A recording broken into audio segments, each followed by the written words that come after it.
الجماهير الجزائرية تدهش مدرب السنغال. شاهد ماذا قال.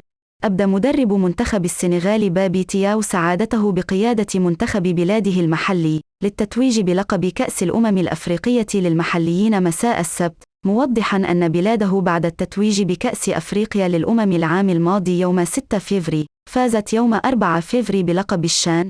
وتوج المنتخب السنغالي بكأس أفريقيا للاعبين المحليين التي استضافتها الجزائر عقب تغلبه في النهائي على المنتخب الجزائري بركلات الترجيح 5-4 بعد انتهاء المباراة في وقتيها الأصلي والإضافي بالتعادل السلبي. وأضاف تياو في تصريحاته خلال المؤتمر الصحفي الذي أعقب نهائي الشان والتتويج منتخب بلاده باللقب: أشكر الجزائر والجزائريين على روحهم الرياضية العالية، ومنتخب الجزائر كان رائعاً، والمدرب مجيد بوغيرا كذلك، كانوا يستحقون التتويج أيضاً، لكن هذه قواعد كرة القدم، هناك فائز.